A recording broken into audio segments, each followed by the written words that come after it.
A different direction. On social media, there's a lot of people who are kind of criticizing people for sending condolences and being torn up and grieving for someone who they didn't know.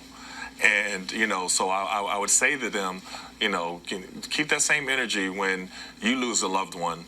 And, you're asking social media to pray for you and pray for your family, who people also don't know. It's important to allow everyone to grieve, and everyone is grieving this incredible loss of Kobe Bryant. You don't have to know him to be able to grieve. You grieve for his family. You grieve for his surviving daughters, who are now going to miss a father and a sister.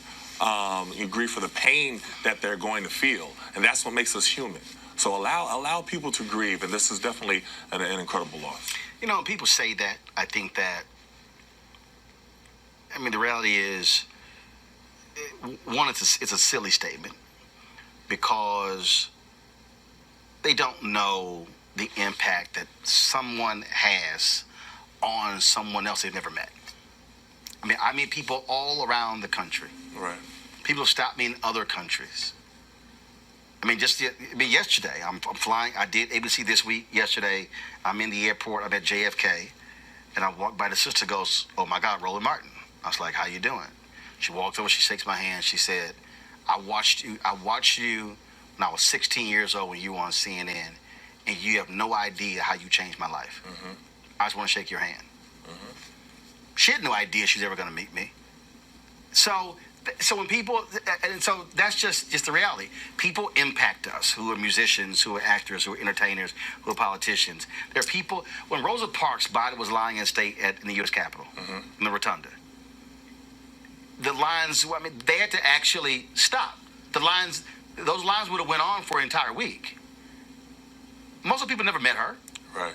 But it was what she did. Right. And that's the reality. It's what people do. I was, I was just looking at a video on Twitter. Ice Cube said when he heard the news, he first thing he did was text Kobe to see if he texted him back. And I always talk about this all the time, that when someone passes, do you delete their numbers out of your phone? Mm. So if Dick Gregory passed, but I still got Dick Gregory's number on my phone. Other people have done the same thing. I sent this text today.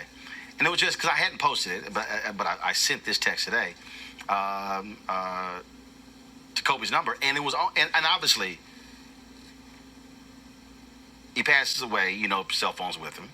But it also is a way for you to still remember somebody. Go ahead, Henry.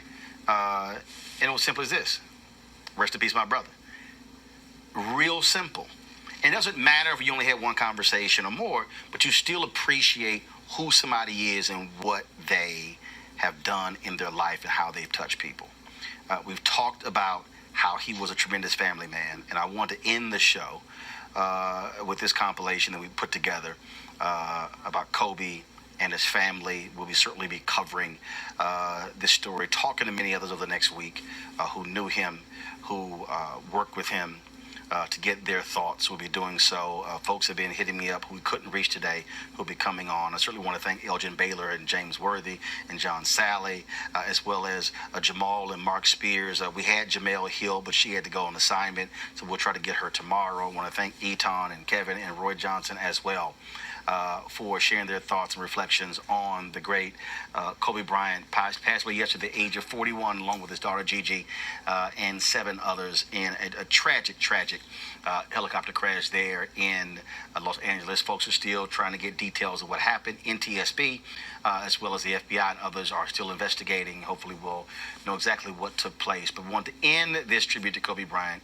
with this compilation of who he was in terms of how he would want to be remembered, and that is as a husband and a father.